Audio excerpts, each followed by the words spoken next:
Property విషయంలో confusion గా ఉన్నారా? గేటెడ్ కమ్యూనిటీలో ఫ్లాట్ తీసుకోవాలా లేదా విల్లా తీసుకోవాలా? మన పిల్లల భవిష్యత్ కోసం ఓపెన్ ఫ్లాట్ తీసుకోవాలా? మన హైదరాబాద్ లో ఏ లొకేషన్ లో కొంటే మంచి అప్రిసియేషన్ వస్తుంది? మరి నమ్మకమైన ప్రాపర్టీ కొనాలంటే నమ్మకమైన గైడ్ కావాలి కదా. ప్రాపర్టీ అడ్వైజర్ కోసం సంప్రదించండి వరాహస్వామి ప్రాపర్టీ గూగులర్. కాంటాక్ట్ 7207218485. జై శ్రీమన్నారాయణ. ప్రియ భగవద్బంధులకు, యూట్యూబ్ ప్రేక్షకులకు, వీక్షకులకు అందరికీ కూడా నమస్కారం. కార్యక్రమాన్ని ప్రారంభం చేసేటువంటి ముందు చక్కటి శ్లోకంతో కార్యక్రమాన్ని ప్రారంభం చేసుకుందాం.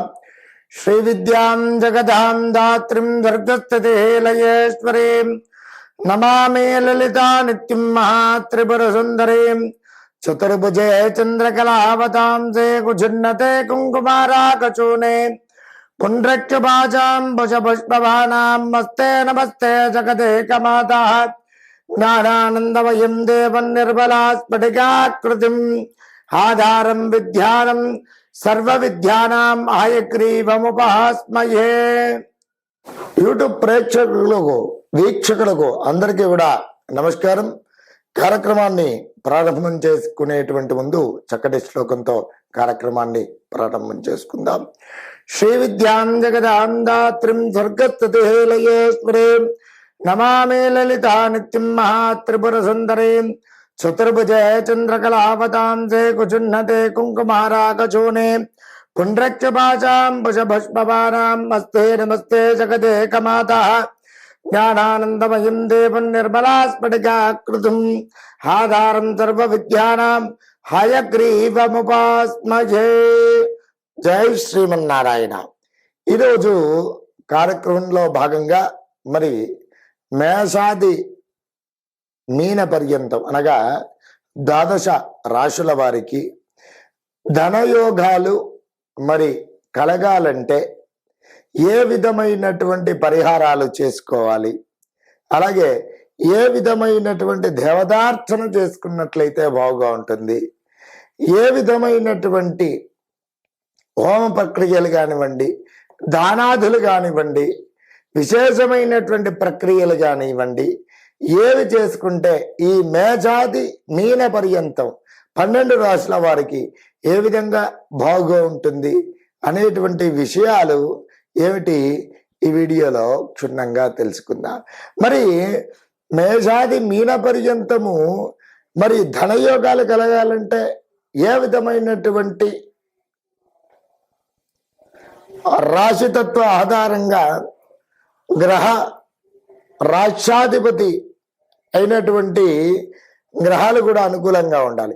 అవి ఆ రాష్ట్రాధిపతి అంటే మనము ఉదాహరణకు తీసుకున్నట్లయితే ఏమిటి, మేషరాశాదికి కుజుడు అధిపతి కాబట్టి దాని పూర్వకంగా కుజుడు యోగకారకంగా మారాలంటే ఏ విధమైనటువంటి మరి పరిహారాలు పాటించాలి, మరి దానికి ఉపయుక్తమైనటువంటి యోగకారకమైనటువంటి ఫలితాలు కలగాలంటే ఏం చేయాలి అనేటువంటిది, అలాగే మరి ఆకస్మిక ధనయోగాలు కలగాలంటే, అలాగే మరి విపరీతమైనటువంటి ధనయోగం కలగాలంటే మేషాది మీన పర్యంతము వివిధ రాశుల వారికి యోగకారకమైనటువంటి ఫలితాలు పొందాలంటే ఏ విధమైనటువంటి పరిహారాలు పాటించాలి అనేటువంటివి ఈ వీడియోలో క్షుణ్ణంగా తెలుసుకుందాం.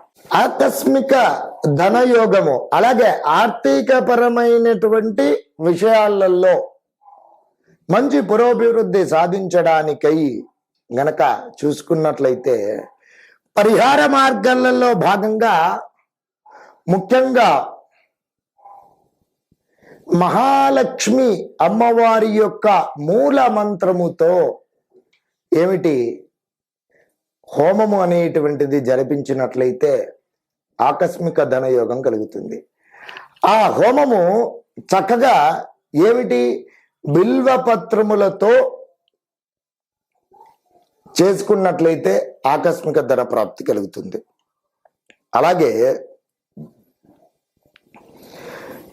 పరిహార మార్గాలలో భాగంగా ముఖ్యంగా ఈ హోమ ప్రక్రియ చేసుకునేటటువంటి అప్పుడు శ్రీ సూక్తంతో కూడా హోమం అనేటువంటిది జరిపించినట్లయితే చాలా యోగకారకంగా ఉంటుంది. అలాగే ముఖ్యంగా అమ్మవారికి హోమం జరిపించేటువంటి రోజున తప్పకుండా ఏమిటి, దానిమ్మ గింజలతో హోమం అనేటువంటిది జరిపించండి. మహాలక్ష్మి అమ్మవారి యొక్క మూల మంత్రం అనేటువంటిది తప్పకుండా బిల్వ పత్రములతో, అలాగే మీకు ఇంకా దొరికినట్లయితే తామర పువ్వులతో, దానిమ్మ గింజలతో, ఈ 3 ద్రవ్యములు కూడా వాడి అమ్మవారి యొక్క మహాలక్ష్మి అమ్మవారి యొక్క మూలమంత్ర హోమం చేసినట్లయితే చాలా యోగకారకమైనటువంటి ఫలితములను తప్పకుండా పొందుతారు. అలాగే వీటితో పూర్వకంగా మరి ధనాధిపతి ఎవరయ్యా అంటే కుబేరుడు కదా, కాబట్టి లక్ష్మీ కుబేర పాశుపత మూలమంత్ర హోమం కూడా నిర్వహించినట్లయితే మీ యొక్క ఆర్థికపరమైనటువంటి రుణబాధలు తొలగిపోతాయి, ఆకస్మిక ధనయోగము తప్పకుండా కలుగుతుంది. అలాగే వీటితో పాటుగా తక్షణమే ఆకస్మిక ధనయోగం కలగడానికై స్వర్ణాకర్షణ కాలభైరవ మూలమంత్ర హోమం కూడా నిర్వహించినట్లయితే ఆకస్మిక ధనప్రాప్తి కలుగుతుంది. ఆర్థికపరమైనటువంటి విషయాల్లో మంచి యోగకారకమైనటువంటి పరిస్థితులను తప్పకుండా పొందుతారు.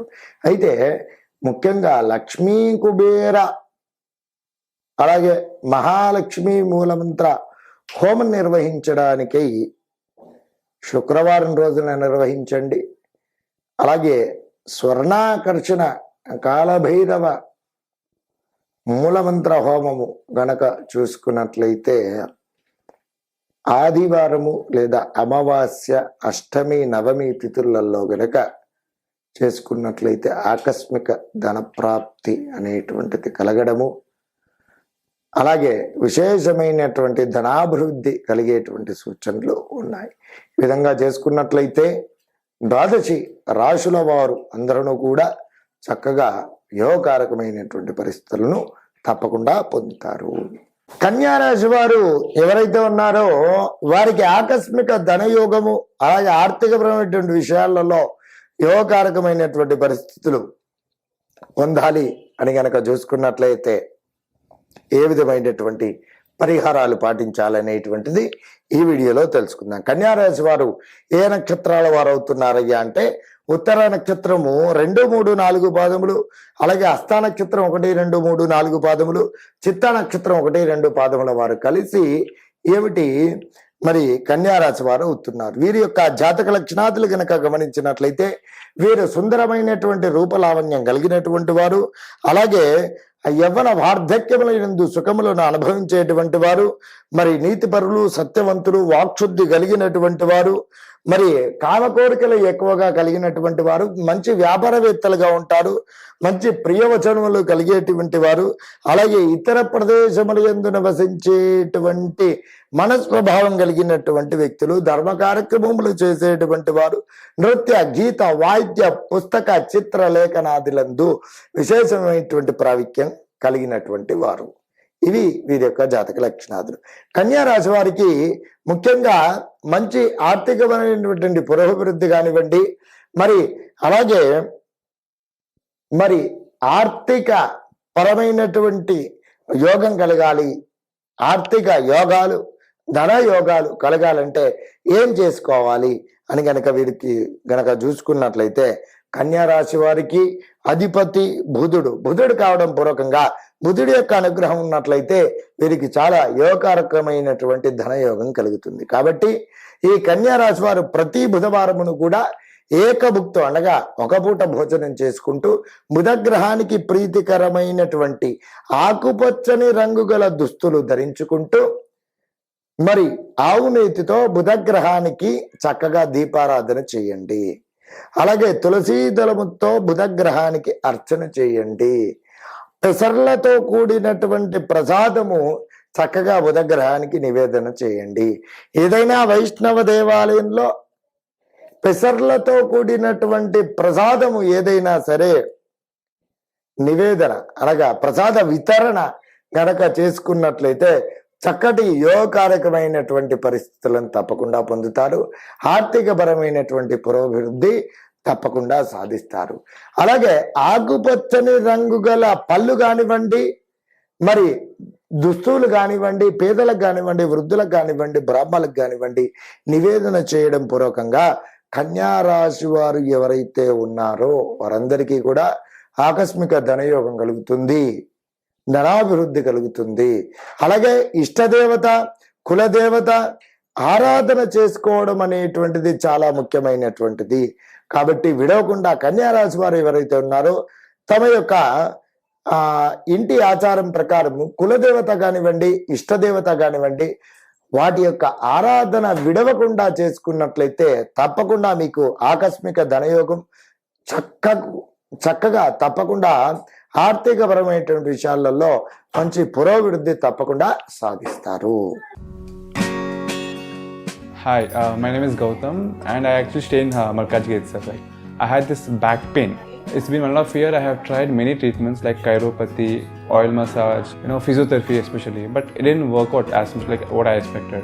I strongly suggest homeopathy because nenu personally allopathy chala suffer aina, and I definitely do not recommend allopathy. You people can carry on with the homeopathy. Area Malkajgiri and doctor name is like Nagesha Rao and the clinic name is Neocare Homeopathy.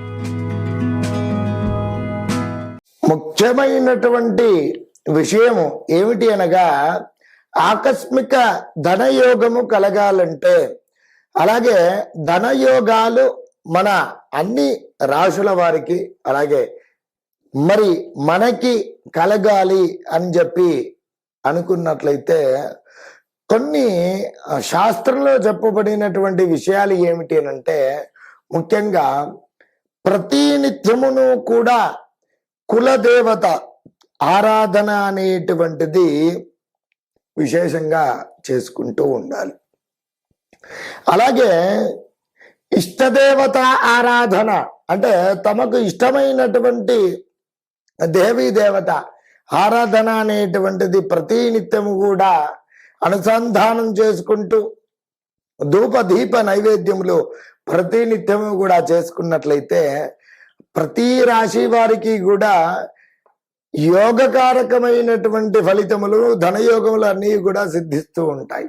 అలాగే కలౌ వెంకటేశ్వర అనేటువంటి శాస్త్రవచనం ప్రకారము ఏమిటి, ముఖ్యంగా కలియుగంలో మిక్కిలి ప్రత్యక్షమైనటువంటి దైవము వెంకటేశ్వర స్వామి వారు.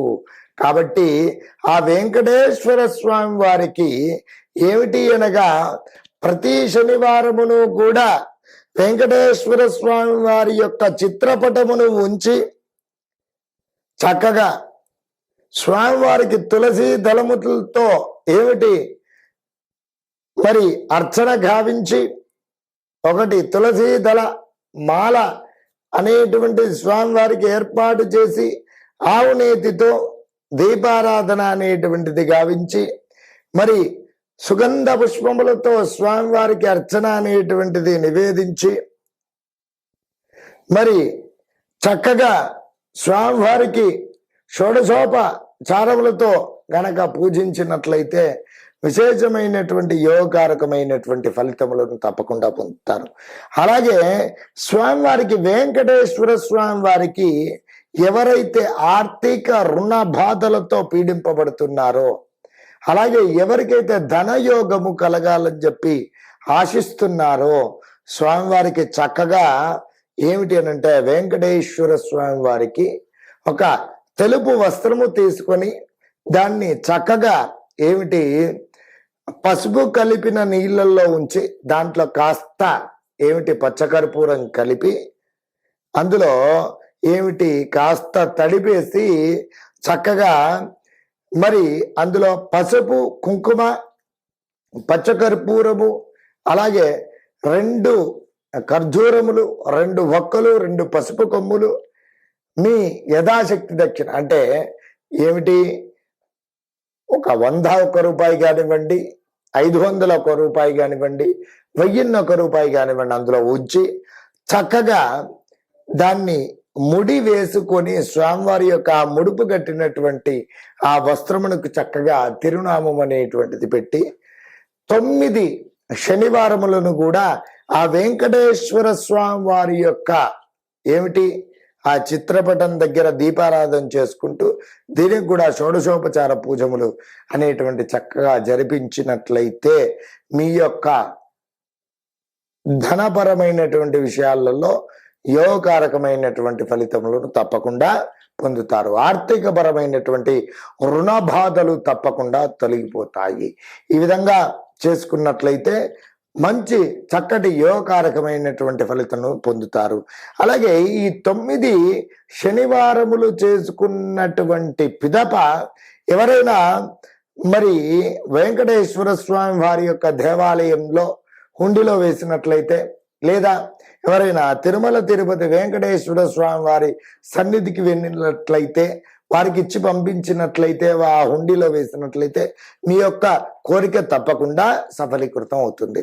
అలాగే ఇక ఆకస్మిక ధనయోగములు, మంచి ధనయోగము కలగాలి అని అంటే, ఆర్థిక పరిస్థితులు మెరుగుపడాలంటే శుక్రవారం చేయాల్సినటువంటి ప్రక్రియ కూడా ఒకటి ఉంది అన్ని రాశుల వారు.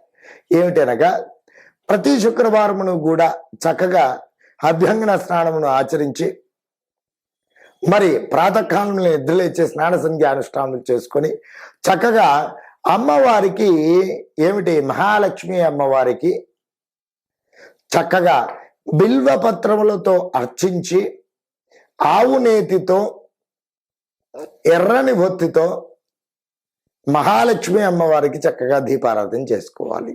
అలాగే గులాబీ పూలతో కానివ్వండి, ఎర్ర మాందార పూలతో కానివ్వండి మహాలక్ష్మి అమ్మవారిని అర్చన చేయండి. ఇలా 9 శుక్రవారములను కూడా చేయండి. ఈ విధంగా చేసినట్లయితే యోగకారకమైనటువంటి ఫలితాలను పొందుతారు. అలాగే ఈ 9 శుక్రవారములను కూడా కనకదార స్తోత్ర పారాయణం చేసుకోవడం పూర్వకంగా యోగకారకమైనటువంటి ఫలితములను తప్పకుండా పొందుతారు.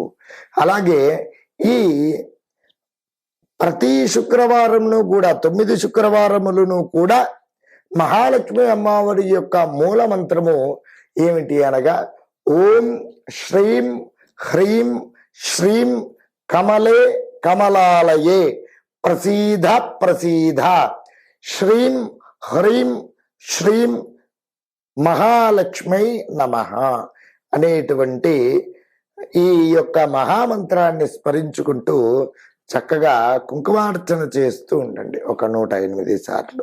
ఈ విధంగా చేసుకున్నట్లయితే యోగకారకమైనటువంటి ఫలితములు తప్పకుండా పొందుతారు. అలాగే ఈ శుక్రవారమును తప్పకుండా ఏకభుక్త భోజనము చేయండి. అలాగే శనివారం విడవకుండా పఠించవలసినటువంటి నామజపం కూడా ఉంటుంది. ఏమిటి వెంకటేశ్వర స్వామి వారికి దీపారాధన చేసుకోమని చెప్పినాను కదా, వారి యొక్క ఆ మూల మంత్రం ఏమిటి అనగా చక్కగా వెంకటేశ్వర స్వామి వారి యొక్క గాయత్రి నామం ఉంటుంది కదా, గాయత్రి ఏమిటి మూలమంత్రం ఉంటుంది కదా, దాన్ని జపించుకున్నట్లయితే బాగుగా ఉంటుంది. ఏమిటి ఓం నిరంజనాయ విద్మయే నిరాభాసాయ ధీమహి తన్నో శ్రీనివాస ప్రచోదయాత్ అనేటువంటి నామాన్ని ఏమిటి ఆ 9 శనివారములను కూడా చక్కగా పఠించుకుంటూ మీరు చక్కగా పూజ చేసుకున్నట్లయితే స్వామివారి యొక్క అనుగ్రహం, ఇటు చక్కగా అమ్మవారి యొక్క అనుగ్రహం అనేటువంటిది చక్కగా మీకు లభిస్తుంది. అలాగే మరి ముఖ్యంగా ప్రతి శుక్రవారమును కూడా ఈ మహాలక్ష్మి అమ్మవారి యొక్క మూల మంత్రముతో పాటు ఒక 27 సార్లు కూడా కుంకుమార్చన చేసేటువంటి ఒక మహా శక్తివంతమైనటువంటి మూలమంత్రం కూడా ఉంది. అది ఏమిటి అనగా ఓం హ్రీం త్రిభువన పాలిన్యై మహాలక్ష్మై అస్మాకం దారిద్ర్యం నాశయ నాశయ ప్రచురం ధనం మే దేహి దేహి క్లీం హ్రీం శ్రీం ఓం అనేటువంటి నామాన్ని ప్రతి శుక్రవారమును కూడా 27 సార్లు మరి అమ్మవారి యొక్క డాలర్ కానీ పెట్టుకొని, అలాగే అమ్మవారి యొక్క రూపం ఏదైనా ఉన్నా సరే ఆ కుంకుమార్చన 27 సార్లు గనక ఈ మంత్రంతో చేసినట్లయితే మరి అందరికీ కూడా ఆకస్మికమైనటువంటి ధనయోగము, ఆర్థికపరమైనటువంటి విషయాలలో యోగకారకమైనటువంటి ఫలితములను తప్పకుండా అనుభవిస్తారు.